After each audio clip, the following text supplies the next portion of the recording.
Salam saudara, selamat pagi. Jumpa kembali dengan saya Pendeta Samuel Manatap Siauta di Gereja Kristen Protestan Injili. Satu minggu kita tidak jumpa saudara, namun hari ini kita berjumpa kembali. Puji Tuhan, amin. Jemaat yang terkasih, mari kita naikkan satu buah pujian. Mari kita bersyukur pada Tuhan tentang apa yang sudah kita terima dari Tuhan dalam satu minggu ini, sehingga kita mengalami kesehatan dan kekuatan setiap hari. Amin. Naikkan pujian satu. Bapa,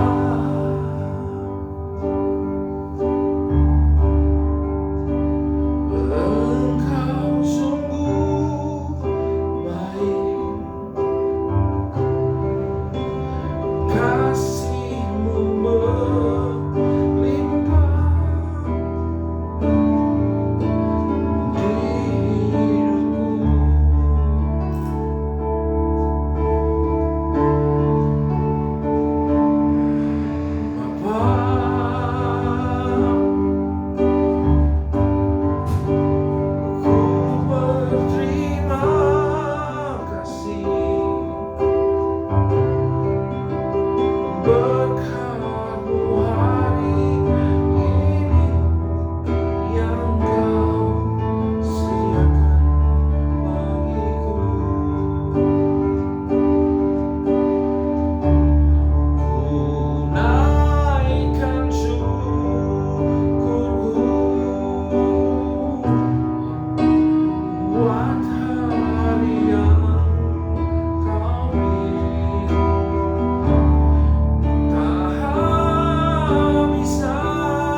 September tahun 2020, minggu kedua Tuhan di Dayakolot.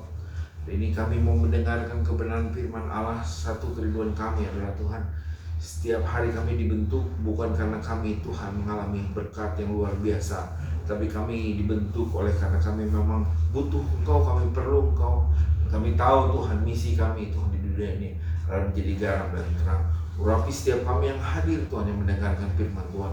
Siapapun yang mendengarkan, biar ketika mereka mendengar firman Tuhan, mereka akan dikuatkan, diteguhkan, sehingga setiap hari mereka mengalami kasih karunia. Urapi hambamu Tuhan, yang tidak punya apa-apa dan tidak bisa apa-apa, ini Tuhan bisa menyampaikan kebenaran firman Allah. Dalam nama Yesus, mari semua yang percaya dan siap mendengarkan firman Tuhan katakan amin.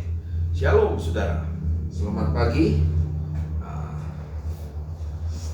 Terasa 1 minggu kita sudah lewati, dan saya percaya ada kasih karunia pada Tuhan setiap hari. Amin.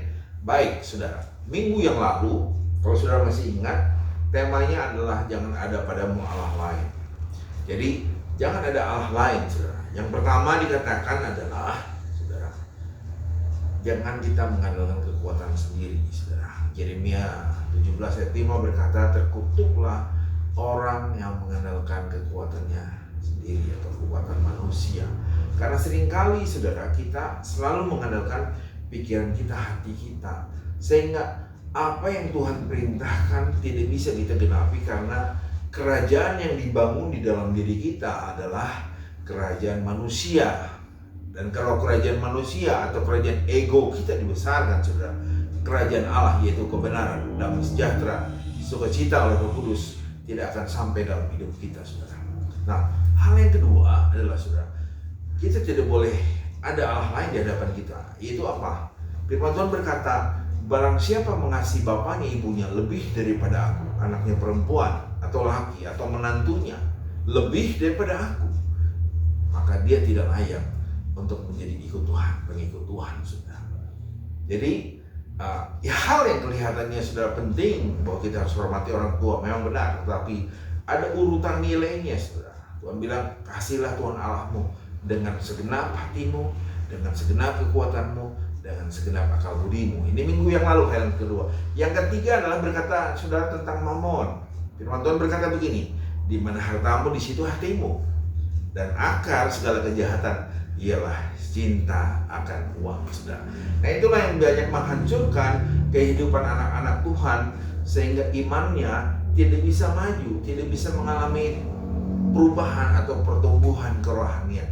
Cenderung kita lebih senang dengar yang wah saudara, wisata rohani senantiasa setiap minggu. Tapi percayalah saudara, kalau kita terus tekun di dalam firman Tuhan, tekun hari-hari kita merenungkan kebenaran firman Tuhan, maka seperti Mazmur 1, apa saja yang diperbuatnya pasti berhasil. Amin. Nah, hari ini saudara, kita akan belajar tentang memiliki hati Bapa. Saya akan bacakan di sini saudara, kenapa kita harus memiliki hati Bapa. Jadi tujuan Tuhan ya menyelamatkan saudara dan saya adalah untuk menjadi garam dan terang. Garam saudara sudah saya ajarkan, terang tentunya saudara tahu, dimanapun terang berada selalu akan kelihatan, dan kota yang terletak di atas gunung firman Tuhan selalu akan bercahaya saudara. Kenapa kita harus bercahaya? Karena untuk menunjukkan kepada manusia di bumi ini bahwa ada gambaran Allah, yaitu anak-anaknya yang terkasih dalam nama Tuhan kita Yesus Kristus. Amin. Nah, hal yang pertama yang harus kita lakukan, mari kita buka firman Tuhan dari Matius 5 ayat 48. Matius 5 ayat 48 berkata, ini saudara, karena itu haruslah kamu, ya, Matius 5 ayat 48 berkata, karena itu haruslah kamu sempurna, sama seperti Bapamu yang di surga adalah sempurna, saudara. Bapa kita yang di surga adalah Bapa yang sempurna, saudara. Kenapa? Karena Bapa kita lah yang bisa mengasihi saudara dan saya tanpa syarat. Amin. Banyak manusia di muka bumi ini tidak bisa mengasihi sesamanya manusia tanpa syarat, tapi Bapa di surga bisa. Nah, untuk itu kita harus sempurna seperti Bapa di surga. Kita bisa melepaskan kasih tanpa syarat. Ada seorang suami saudara, dia tidak bisa saudara mengasihi istrinya kalau tidak sesuai dengan keinginannya. Itu ya, itu ilahnya, itu Allahnya dirinya sendiri. Makanya seringkali orang gagal untuk menjadi anak Tuhan karena dia terlalu mentuhankan hatinya, sehingga apapun yang diperbuat pasangannya, kalau tidak menyenangkan hatinya, maka dia akan kecewa. Dan dia akan menjadi langganan saudara konseling terus. Kenapa? Karena hatinya dipenuhi dengan keinginan memuaskan diri. Ini tidak boleh terjadi buat anak-anak Tuhan. Jadi yang pertama adalah kita harus sempurna sama Bapa kita yang sempurna di kerajaan surga, yaitu yang tidak punya syarat. Dia mengasihi tanpa syarat. Dia memberikan kasih walaupun, saudara, ya, kasih Bapa itu walaupun. Itu yang dilakukan oleh Bapa kita di surga. Nah, apa yang kita harus pelajari? Yang pertama adalah, saudara, saya sudah catat di sini dikatakan hal yang pertama adalah kita harus ikut Yesus. Yohanes 14 ayat 6 berkata begini, saudara. Yohanes 14 ayat yang ke-6. Kalau sudah bisa buka firman Tuhan di rumah, sudah buka, kita baca sama-sama. Dikatakan begini, Yohanes 14 ayat 6. Kata Yesus kepadanya, akulah jalan dan kebenaran dan hidup. Tidak ada seorang pun datang kepada Bapa kalau tidak melalui aku. Jadi hal yang pertama yang harus kita lakukan adalah ikut Yesus. Karena Yesus bilang, tidak akan sampai kepada Bapa kalau tidak melalui Yesus. Yesus siapa? Yesus itu Tuhan. Yesus adalah juru selamat kita. Yang seringkali disebutkan, dia lahir di kandang domba yang hina itu, sudah.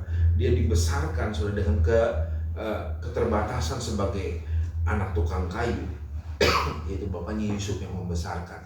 Tapi dia rela mau demi untuk menyelamatkan saudara dan saya. Jadi kalau kita mengerti betapa Yesus itu manusia yang sangat sederhana dan dia mempunyai kasih yang tanpa syarat, saudara. Ini yang pertama, kita ikut Yesus, saudara. Jadi kalau tidak melalui Yesus, kita tidak akan sampai kepada hati Bapa. Nah, hal yang kedua yang saya catat di sini adalah belajar mengenal dan mengalami Bapa melalui Yesus Kristus, ya. Ayat 7 dikatakan, Yohanes 14 ayat 7 dikatakan begini, sekiranya kamu mengenal aku, pasti kamu juga mengenal Bapakku. Sekarang ini kamu mengenal dia dan kamu telah melihat dia. Ya. Jadi yang kedua adalah kita belajar mengenal dan mengalami Bapa melalui Tuhan Yesus. Hidup Tuhan Yesus adalah hidup bergantung sama Bapa sepenuhnya. Dalam keadaan apapun dia selalu lakukan kehendak Bapa. Makanya doa Bapa kami mengajarkan, datanglah kerajaanmu, jadilah kehendakmu di bumi seperti di surga. Kalau di surga ada kasih, berarti di bumi juga ada kasih. Ini bukan teori, sudah. Inilah yang Yesus lakukan. Inilah yang Yesus ajarkan buat saudara dan saya. Jadi kalau saudara sudah pernah melihat Yesus, yaitulah yang Yesus lakukan. Di mana itu? Ketika dia mau naik ke Kalvari, saudara. Dia rela, saudara, disalibkan. Darahnya telah dicurahkan untuk saudara dan saya. Inilah kasih Yesus. Kalau sudah mengenal kasih Yesus, setiap hari kalau kita berjalan dimanapun juga, dia selalu jaga kita, dia selalu kasih makan buat kita. Ya, firman Tuhan berkata, Pak, hari-hari ini kita sulit, tapi kan saudara masih makan juga. Tuhan Yesus bilang begini, bahkan manusia tidak hidup dari roti saja, tapi dia hidup dari setiap firman yang keluar dari mulut Allah. Ini benar, saudara. Kalau orang yang takut akan Tuhan, mengenal hati Tuhan, dia akan terus nantiasa mengandalkan Tuhan. Mengandalkan Tuhan artinya begini, memiliki kasih tanpa syarat seperti Tuhan Yesus, saudara. Ya. Nah, jadi apa yang harus kita lakukan? Tindakan apa yang harus kita lakukan? Kita sudah mengenal Yesus. Yesus rela lahir di kandang domba. Dia mau mati di Kalvari. Dia bahkan mendoakan saudara dan saya sebelum dia sudah terangkat ke surga, sebelum dia disalibkan. Ya, ada banyak hal, kesusahan dan kesulitan. Kalau saudara lihat menonton film Tuhan Yesus yang disalibkan, saudara, berapa jam, 10 jam atau 12 jam sebelum Yesus disalibkan, di situ begitu sengsaranya dia hanya untuk menebus saudara dan saya. Inilah hati Bapa, saudara. Jadi apa yang harus kita lakukan? Nah, saya catat di sini yang harus kita lakukan adalah, jadi apa kunci kita untuk mengenali Bapa surgawi sehingga kita bisa membangun hubungan intim dengan Dia. Yang pertama, saudara, kuncinya adalah mengampuni sikap dan perbuatan Bapa jasmani yang telah melukai kita, ya kan? Makanya banyak orang tidak bisa menyebutkan Bapa, sulit karena apa? Bapa yang di dunia ini tidak sempurna, saudara. Ya, sini saya catat beberapa hal. Bapa yang di dunia ini adalah Bapa yang tidak hadir di rumah, ya. selama kita hadir ke dunia dari kecil sampai besar, mungkin ada waktu di mana dia meninggalkan kita dan tidak hadir, bahkan mengabaikan, ya. Bapak yang tidak memuji, bapak yang tidak memberikan waktu, setiap hari sibuk terus dengan bekerja tanpa dia mau memberikan sesuatu untuk anaknya waktu. Terus bapak yang menceraikan ibu kita, ya, yang melukai sekali itu. Terus bapak yang otoriter, saudara. Di sini disebutkan bapak yang kejam atau sadis, ya. Dikatakan lagi bapak yang lemah atau pelin-pelan, atau bapak yang mengasihi dengan syarat. Dan banyak bapak yang mengasihi dengan syarat. Kalau pinter anaknya, anak saya itu, memang kamu anak saya. Tapi kalau anaknya, saudara, salah, nilai sekolah jelek, baru anak siapa kamu? Bapak itu marah. Nah, itulah yang melukai hati kita, sehingga sulit kita berdoa, Bapa kami yang di dalam kerajaan sorga. Kita sulit melepaskan pengampunan kepada Bapa, karena kita melihat Bapa kita yang di bumi, Bapa yang pelin-pelan, Bapa yang otoriter, Bapa yang tidak punya waktu untuk anaknya, Bapa yang menceraikan ibu kita. Nah, itulah hal-hal yang membuat ada banyak anak Tuhan gagal untuk menyebut, ya Abah, ya Papa. Ya, saya banyak kesaksian, saudara, mungkin ribuan kesaksian, begitu pahitnya anak. Bahkan saya catat dari bapak saya sendiri, saudara. Ketika bapak saya meninggal, bapak saudara, ini kisah nyata, saudara. Bapak saya meninggal, tidak ada satupun yang kami kenal dari keluarga bapak saya, ya, yang datang untuk hadir melihat. Dan ketika kemarin meninggal ibu saya, ada keluarga dari bapak saya cerita, keluarganya cerita bilang, memang papi kamu dulunya memang susah sekali, pahit sekali, karena memang apa yang dilakukan oleh bapaknya dulu. Saya bukan sedang menjelekan, saudara, tapi ini kesaksian dan kisah nyata, saudara. Sehingga yang kita alami sendiri ketika meninggal papi saya dulu, saudara, saya bingung mau kasih tahu keluarganya yang di mana. Kita tidak tahu. Tapi yang terjadi dalam kehidupannya adalah, ya itulah, ketika bapaknya tidak hadir, bapaknya tidak mau mengakui dia, bapaknya tidak punya waktu buat dia, bahkan bapaknya seringkali mengabaikan dia, sehingga hari-harinya pahit, saudara. Sehingga dia sulit, saudara, untuk untuk mengenal hati bapak. Sulit sekali dia untuk bisa datang ketemu dengan keluarganya. Nah, inilah kebenaran firman Tuhan, saudara. Jadi kuncinya adalah kita mengampuni, saudara. Sebenarnya sederhana. Saya tidak panjang-panjang kalau khotbah, saudara. Saya seringkali kalau khotbah panjang-panjang membuat kita bingung. Jadi yang pertama kita ikuti, lihat Yesus, saudara. Dia adalah Bapa yang sempurna. Apapun yang terjadi, kita jangan lihat Bapa yang di bumi ini. Kita lihat Bapa kita yang di surga. Tuhan Yesus bilang 70 kali 7 kali kita harus mengampuni. Lepaskan pengampunan. Inilah hati Bapa. Kalau Bapa di surga bilang, kalau kamu tidak mengampuni kesalahan orang lain di bumi ini, maka Bapamu yang di surga juga tidak akan mengampuni engkau. Itu makanya, saudara, hari ini saya ajarkan buat jemaat yang terkasih, siapapun yang menyaksikan khotbah ini, saudara, mari lepaskan pengampunan, saudara. Ya, sederhana sekali. Tinggal kita sebutkan namanya, Bapak, aku melepaskan pengampunan dia. Tinggal sebutkan apa yang dia lakukan ketika dia hidup. Sebutkan saja. Maka Bapamu di surga akan mengampuni. Dan ada sukacita, saudara. Akan ada kelegaan. Dan lihat suasana surga. Satu orang bertobat, itu warga negara surga, berkata firman Tuhan, ada sorak-sorai di kerajaan surga, saudara. Pilihan di tangan saudara, menyenangkan kerajaan surga atau saudara menyenangkan kerajaan sendiri. Saudara akan mulai terasa begitu pahit rasanya kalau saudara tidak mengampuni. Lepaskan pengampunan, biar Tuhan pulihkan saudara, sehingga hari-hari saudara bisa menjadi lebih lagi di dalam Tuhan. Saudara bisa mengalami namanya, saudara punya anak, saudara bisa mengasihi. Ya, saya pria, saya bapak, saya suami, saudara. Bahkan dalam kehidupan saya tidak mau terjadi dalam kehidupan saya. Sehingga setiap waktu, kalau anak saya butuh apapun juga, saya tetap pantau anak saya. Saya tetap dampingi anak saya ajar anak saya senantiasa, agar hari-hari dia tidak mengalami seperti yang orang tua kami alami, saudara. Bapak harus hadir, Bapak harus mengasihi anaknya, Bapak harus memantau anaknya, Bapak harus memastikan bahwa identitas anaknya adalah anak-anak ilahi. Sehingga apapun yang terjadi, anak kita akan mengucap syukur, memuliakan Bapa kita yang di surga. Karena apa? Karena ada Bapa-Bapa yang di bumi. Gambaran Bapa di surga turun ke bumi ini, yaitu adegaran dan terang dalam rumah tangga mereka, saudara. Ada banyak kesaksian, kalau saya mau saksikan pada saudara, ada terlalu banyak kesaksian bahwa ketika anak itu pahit, saudara, dia akan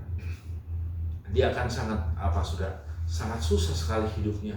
Bahkan sudah akan terjadi hal-hal yang tidak pernah dipikirkan oleh kita manusia. Kok bisa ya seperti itu? Ya. Nah, inilah saatnya, sudah. Saya tidak mau mengasih tahu atau memberitahu kesaksian-kesaksian itu, tapi saya ingin saudara menyadari bahwa saya ini juga mengalami hal yang sama. Ya. Jadi tidak ada yang sempurna di muka bumi ini selain Bapa kita yang di surga, yaitu Tuhan kita Yesus Kristus, saudara. Nah, pagi hari ini saya tidak perpanjang khotbah saya. Mari saudara kembali kepada kasih Tuhan. Terima kasih Tuhan. Hanya Engkau juru selamatku, Tuhan Kau setia padaku. Yang ku pegang hanya janji-Mu, ku percayakan hidupku. Ku sembah Kau Allahku, Bapa dan sahabatku, Kau yang pedulikan seluruh hidupku. Walau lewati lembah, aku tak ditinggalkan. Yesus kekuatan di hidupku. Oh, ku sembah Kau Allahku, Bapa dan sahabatku, Kau yang pedulikan seluruh hidupku. Walau lewati lembah, aku tak ditinggalkan. Yesus kekuatan di hidupku.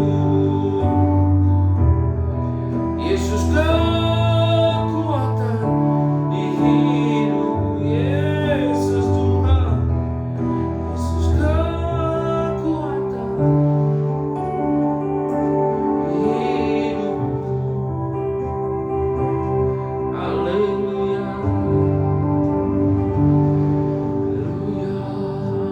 Saudaraku, firman Allah telah dibagikan, saudara. Ini saatnya kita mengambil keputusan. Tuhan bilang, bertobatlah, sebab kerajaan Allah sudah dekat. Jika hari-hari yang lalu mungkin dikecewakan oleh Bapamu yang di bumi, hari ini saudara, Tuhan kita yang kita kenal dalam nama Yesus Kristus mengasihi saudara dan saya. Dia memiliki kasih yang tanpa syarat. Mungkin kau pernah diabaikan oleh Bapamu, mungkin kau pernah disiksa oleh Bapamu, mungkin Bapamu meninggalkan ibumu menikah dengan perempuan lain. Mari saudara lepaskan pengampun. Mungkin Bapamu yang pelin-pelan atau Bapamu yang otoriter. Hari ini, saudara, pagi hari ini, saya mau berdoa saudara. Kalau itu saudara alami, mari angkat tanganmu. Saya akan berdoa setiap saudara. Tuhan, inilah anak-anakmu yang mengangkat tanganmu berdoa dalam nama Yesus. Dimanapun kau berada, siapapun kalau kau percaya, biarlah kasih dari Bapa turun ke atas hatimu. Saat ini lepaskan pengampunan. Sebutkan nama Bapamu, siapapun itu. Katakan perbuatan apa yang terjadi dengan lepaskan pengampunan di dalam nama Yesus. Karena kita belajar dari Yesus. Akulah jalan kebenaran dan hidup, tidak seorang pun dapat masuk ke dalam kalian tanpa melalui aku. Yesus bilang demikian. Dan saat itu kau berdoa dalam nama Yesus, siapa yang mengatakan lepaskan pengampunan dalam nama Yesus, pulihkan kehidupan mereka. Dalam nama Yesus hari ini kau mengalami kasih Bapa, sukacita dari kerajaan Allah. Dalam nama Yesus Tuhan, terima kasih. Dan mulai hari ini hiduplah kau dengan hati yang baru, penuh dengan sukacita. Mari kau perhatikan, kalau mungkin Bapak kita pernah gagal, kita jangan saudara. Kita mulai perbaharui, rubah saudara kehidupan kita. Kehidupan rumah tangga kita rubah. Berikan waktu kita untuk anak-anak kita, untuk keluarga kita, sehingga hari-hari mereka melihat gambaran Yesus Kristus ada di dalam dirimu. Terima kasih Tuhan, segala pujian, segala hormat hanya milik-Mu. Hamba berdoa setiap jemaat Tuhan, keluarga Pak Simon, keluarga Andri Tuhan, keluarga Johan Tuhan, keluarga Eka, berdoa dalam nama Yesus.